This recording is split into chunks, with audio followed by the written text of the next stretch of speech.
to the Dillweed Society film podcast. My name is Isabella, and my favorite movie is Down with Love. And my name is Max, and my favorite movie is Birdman. Did I ever tell you the story about when it won an Oscar? And, well, when did it win? Like 2015? 2015? Yeah, so... It was the same year Whiplash was out. Yeah. Me and Mom were at Lisa's, and we stayed up super late to watch it because there was a snow day announced the next day, and so I was allowed to because I was young. It was like 2 a.m. by the time that it finishes because it always goes past like the time that they want it to finish. Birdman wins, and we were like, oh my god, crazy shock, that's crazy, oh my god, because I can't remember what the front runner was for that year, but it definitely was not Birdman. People were very excited about Whiplash, especially our family. Yeah, but you didn't. At that time, Oscars were still, like, playing it straight, you know? Like, they weren't going to pick Whiplash. We knew. Yeah, because we knew they weren't going to pick Whiplash. Yeah. Yeah. I can't remember what else was up, but I think there was a different movie that I thought was going to win. But we walked out after Birdman won to walk back to our house. It starts snowing. This man with a dog walks past, and it's 2 a.m., so, like, there's no one on the street, and he goes... Birdman, am I right? And then we never see him again. I don't know who he was, but I guess he was also watching the ceremony and like, that's yeah. American Sniper, Boyhood, Grand Budapest Hotel, The Imitation Game, Selma, Theory of Everything, Whiplash. That's a lot of good movies, except for American Sniper.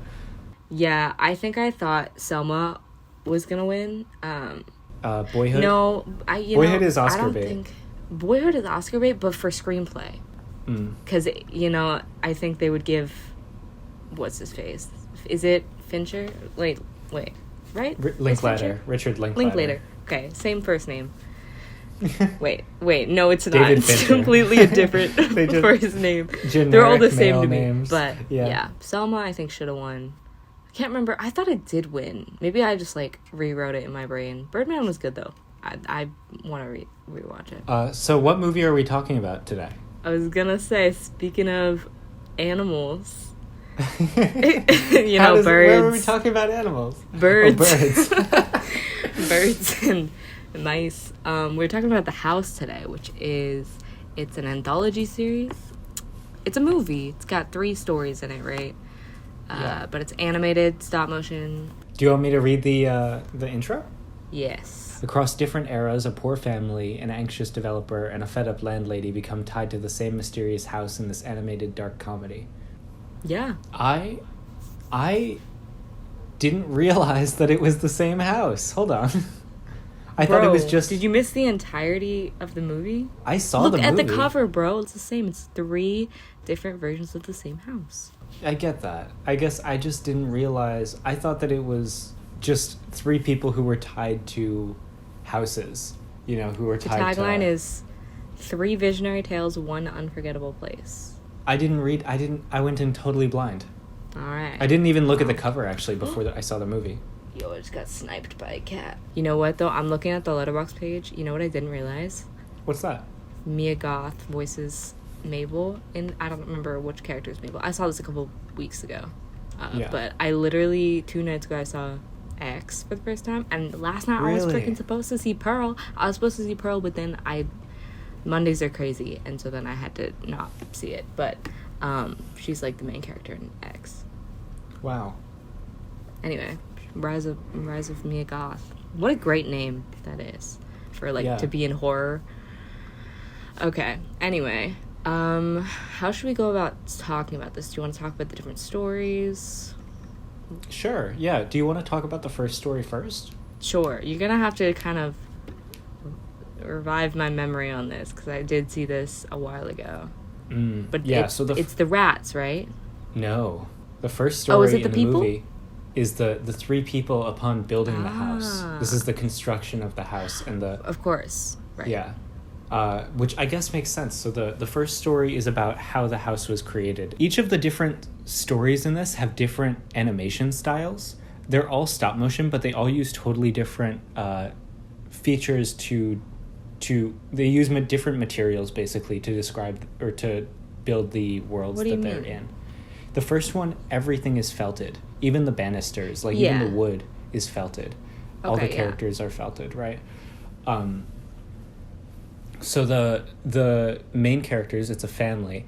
They are struggling at the beginning of the movie, and they get approached by this servant of a very wealthy architect, slash just like wealthy guy, who wants them to vacate their current house and move into a house that he's going to build them on top of a local hill. Yeah.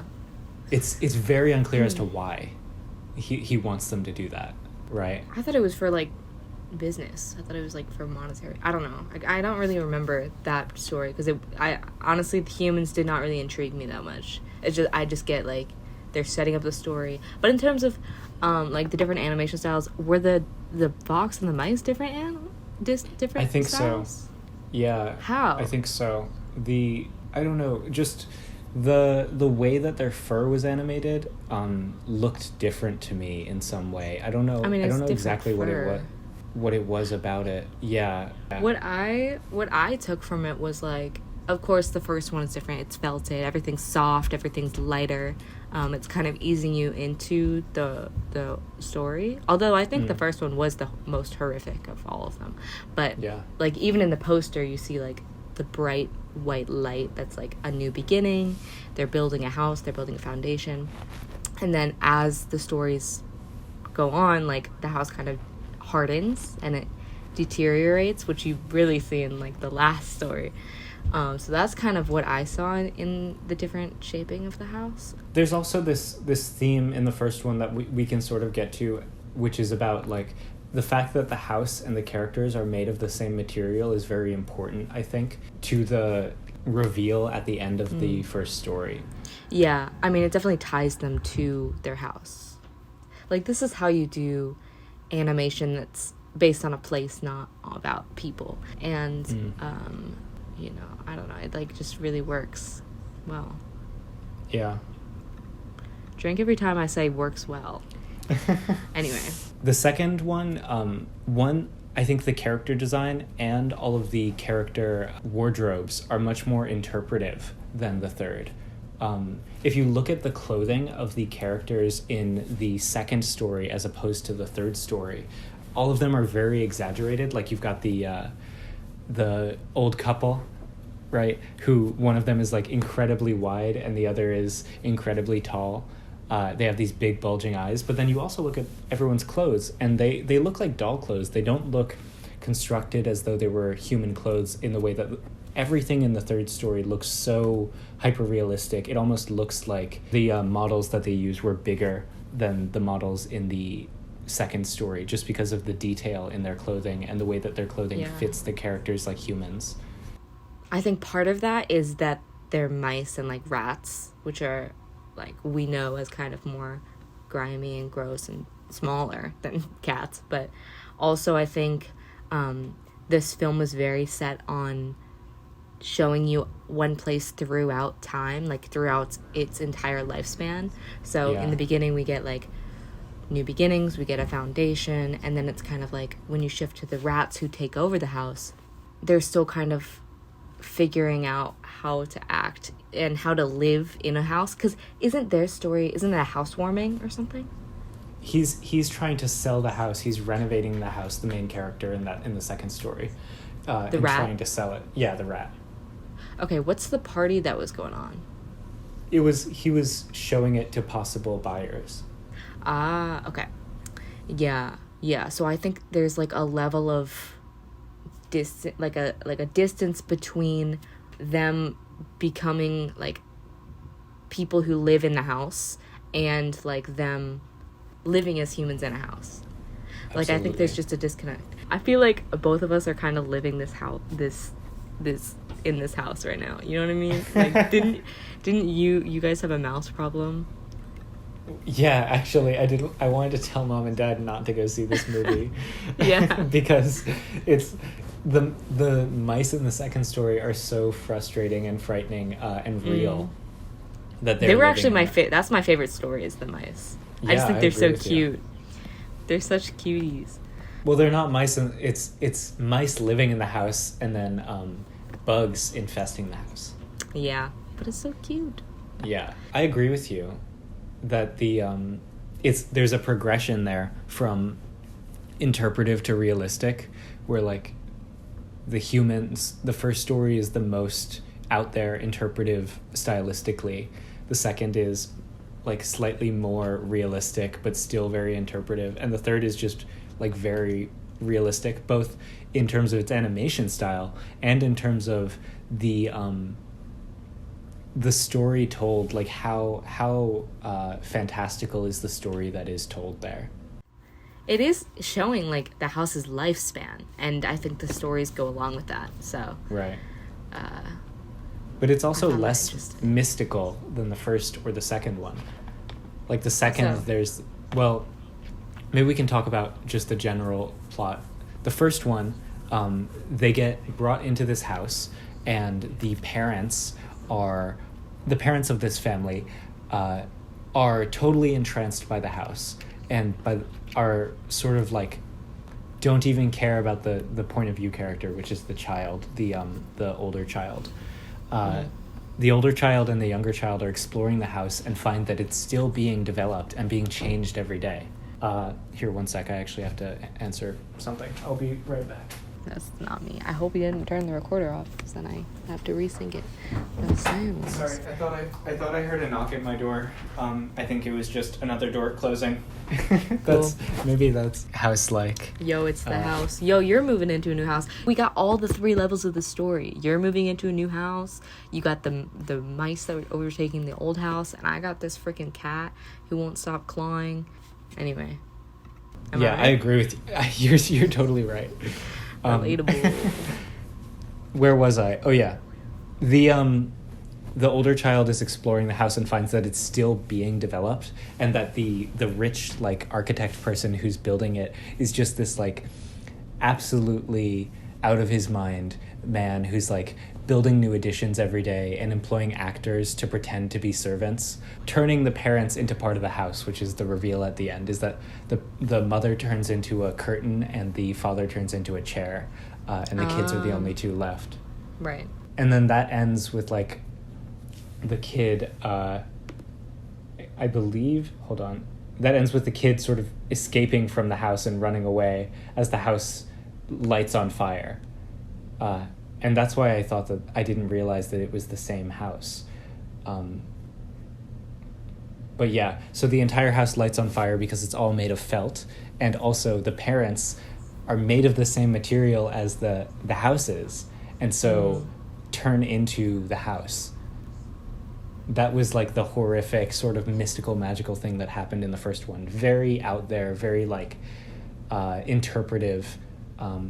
The second story is this rat, the main character, is trying to renovate this flat in some English, like, it's a house in this English, like, town. And he is renovating it, and there are mice that he can't, or sorry, not mice, bugs that he can't get rid of that are proportional. If he were like a human, they would be bug-sized. But they're like very small compared to if he was actually a rat size. So he is like human size compared to the house. He tries to sell the house, and these bug people, or these people who are rats who have the characteristics of bugs, move in before buying the house. They like move in and they try to stay there without buying the house. And then they invite all of their family. And the main character, he's basically been infested by human versions of the bugs that he's been trying to kill. Bugs. Yeah. Bugs. Which is like less crazy out there than the first story. Like the characters aren't turning into other characters or whatever, but it's still like very fantastical. It's still like metaphorical, definitely like a metaphorical horror story. And the third is just, it's the end of the world. The world is flooded. The house is standing just above water, and this main woman is trying to get rent from her tenants so that she can afford to repair the house. And that's really it. And then the tenants use part of the house to sail away. So the only fantastical thing in the third story is the setting, you know? Come sail away. Sail away with me. Wait, what was the last thing you just said?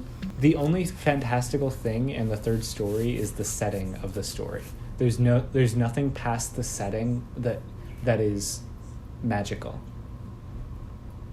There's no like magical events which occur within the story. I mean, it's the only magical thing is always just the house. That's in the first one. I think like the mysteriousness of the house makes it seem more magical or whatever. I don't know. Yeah, I agree with you, but I do think that they get more down to earth as you get closer to the literally down to sea level. Down to sea level. Yeah, because it starts on top of a hill too. Are there things you didn't like about this movie? Are there things? Yeah, there are. I didn't think that it brought together. The stories, or I didn't think that the stories as a whole, told all three together, were as good as a single story, or as like impactful as a single story could have been in the same amount of time. Does that make sense? Yeah, I think so. Like I think that it's a very creative approach, and I'm glad that they did it, and I'm glad that they tried it. Right. But I also don't think that I would prefer if more movies were anthologies rather than like single stories. I think that it cuts down on the total emotional weight that you can bring to something. I think creating a story that centers a place rather than a person is very risky, and I love when people try to take that risk, and I think this film did it really well. I just think for me, like the subject genre was not the best for me. Like I wasn't that interested, especially in the humans. Like for me, I think it would have been better as like a 3-episode miniseries.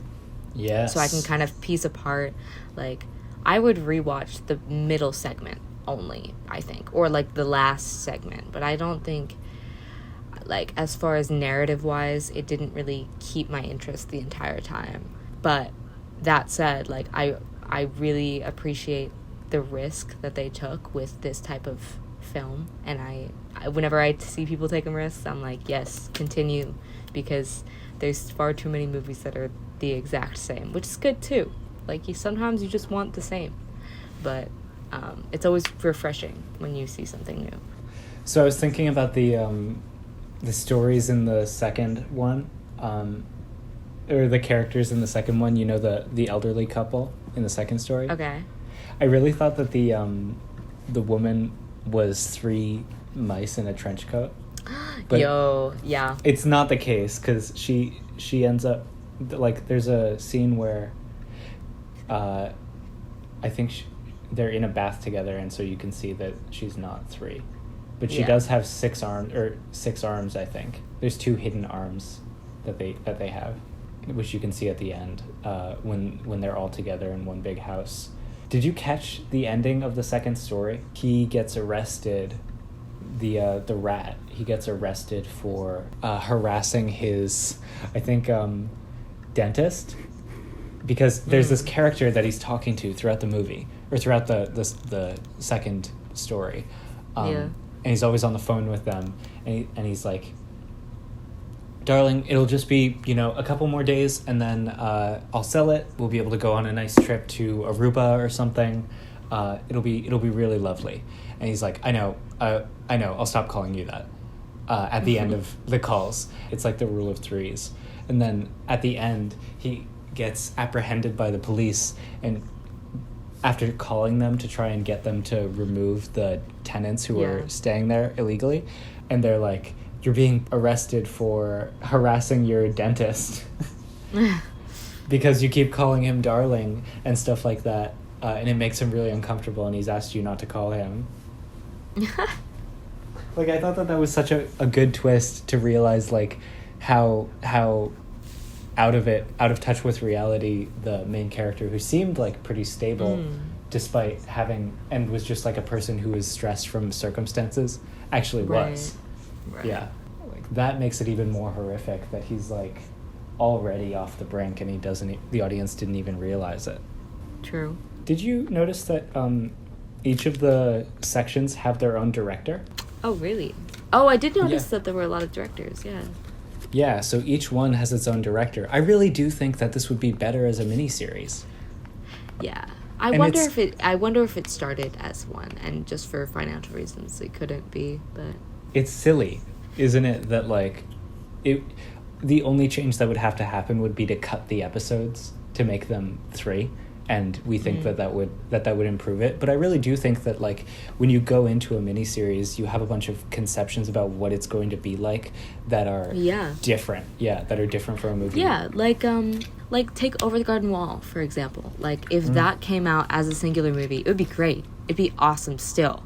But I think with the chapter titles and everything, like, it's just better as a miniseries. Like, it's, there's a different level of, like, I don't know, like, viewing capability that is associated with miniseries. I think it would look a lot more impressive. I don't know why that is, I guess. But yeah. Do you think that people just have lower expectations of content made for television? Probably. Honestly, that's probably it. It might be. I hate to say it. I fall into that too. Like, I don't love a lot of TV shows, and the ones that I do are pretty stupid. So I'd like to say that there's a better reason, but I really can't think of any. I think yeah. You know, sometimes it just is. Sometimes the it most just obvious is. thing. Yeah. Yeah. Do you have any opinions about the section titles? I can read them out to you if you like. I don't remember them. There were 3 section titles. The first one is "And Heard Within, a Lie is Spun." Okay. And there's a clock next to it. Yeah. The second one is a digital clock, and it says, "Then lost is truth that can't be won." Okay. Oh, and the third one is a sundial. So it was a grandfather clock, a digital clock, and a sundial. Right. The contents of the third one is, "Listen again and seek the sun." I don't know if I understand them. To me, that signals, like... What's the first one? What kind of clock? A grandfather clock. Yeah, so it's, like, oldness and, like, eventually life returning to nature and, like, death. Like, the sundial is, like, kind of the earliest form of the clock. So it's kind of a return back to nature, and the house is going into the sea. And, like, I don't know what to make of necessarily the words in it, but... The times on the clock are 11:59, 5:59 a.m. And it's hard to read the sundial. I'm not exactly... I think it's like 10:59. It seems like the sun has, like, made a full, like, rotation around the... Yeah. That's cool. It is cool. I like when there are little details like that. Yeah, I love all the little details, and it seems like their vision is very clear. Yeah. It does not feel rushed. Yeah. Have you ever seen the short film The Burton? No, I haven't.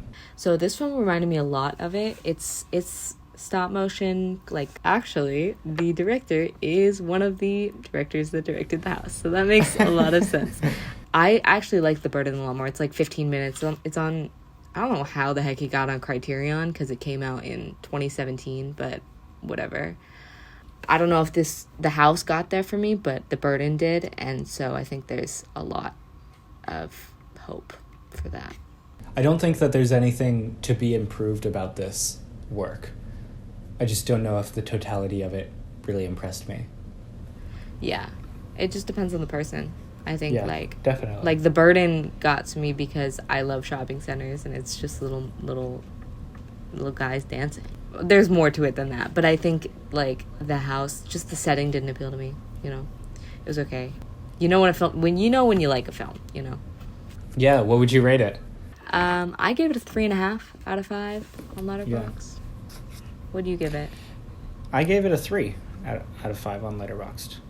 I would give it recommendations to people, some people who I think might like it, but I think they would be qualified, you know? There's definitely, like, a fan base who I could see would like this. Like, you know, maybe, like, the Tim Burton types. I don't know. Because it is a little more scary. And, you know, you know what I went down a rabbit hole the other day looking up details about not Tom Selleck. Yes, Tom Selleck. Is it Tom Selleck? Or is that the other guy? Tom Selleck? No, not Tom Selleck. The other guy. What's his name? Jim Selleck? Who? Tim Selleck? I don't know who you're talking about. Hold on. His name is so generic. He did Coraline. Hold on. Bye. Henry Selleck. Henry Selleck, bro. They got the same last name. Anyway, I went on a rabbit hole looking up details about Henry Selleck's relationship with Tim Burton, and I was like, you know, they gotta be boyfriends, and so, or like just close, you know, men.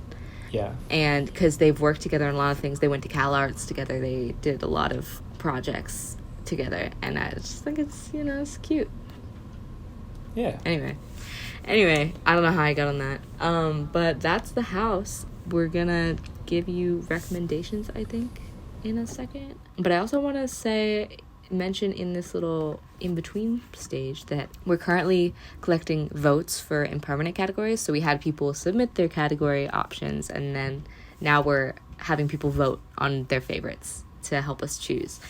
And so that'll be open until the last day of September. So you should have until Friday when this comes out. And you can find that link. If you're Sociate, I emailed it to you, but if you go on our Instagram, it's in our link tree, so you can also vote there. But I sent out the link this morning on the day that we're recording this, which is Tuesday, which is like time-wise before. But I sent it out this morning, and we already have so many people. People came in droves, and I was like wary about it because, you know, I don't know. I'm always worried that people aren't going to participate, but we got 10 responses, so that's good. That's awesome. Yeah. I'm very excited to start the awards season. It's always the most exciting part of the year.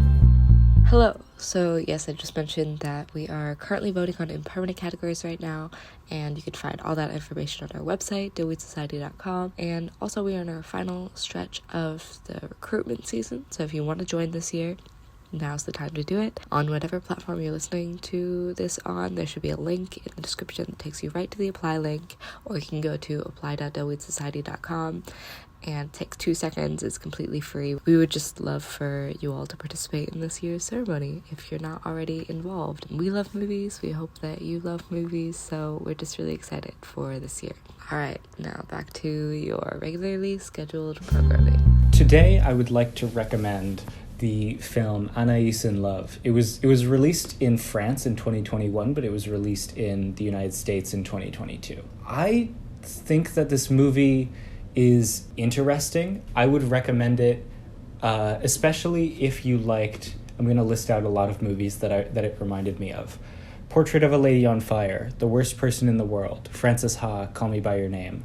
I don't think I liked it as much as I liked any of those, but I think that it is very similar to a lot of those and also adds something of its own spin. It's a very raw movie. I think that it shows that the people working on it were not incredibly comfortable just yet in building like a fully polished, fully well thought through like film. It definitely felt like there was something missing from it, but there was a lot that I liked about it, so I would recommend it.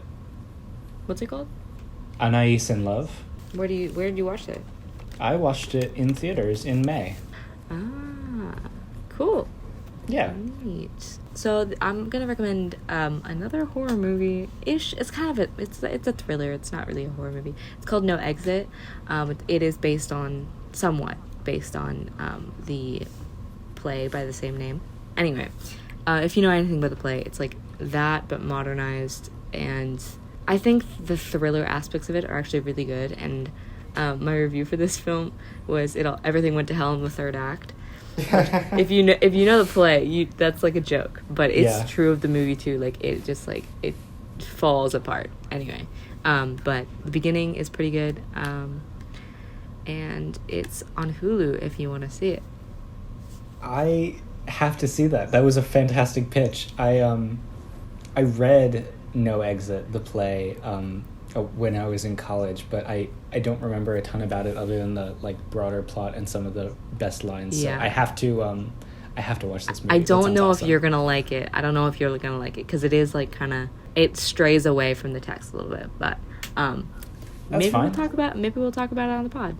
Yeah. We'll see. There's a ton of, oh my god, I can't even. There's so many new movies coming out. Oh my gosh. But yeah. It has What? Dale Dickey, who starred in A Love Song, I think. Yeah, which was another movie that came out this year. Oh, cool. Yeah, she starred in A Love Song. Yes. She's She was also in Palm Springs. Leave So No she Trace. was.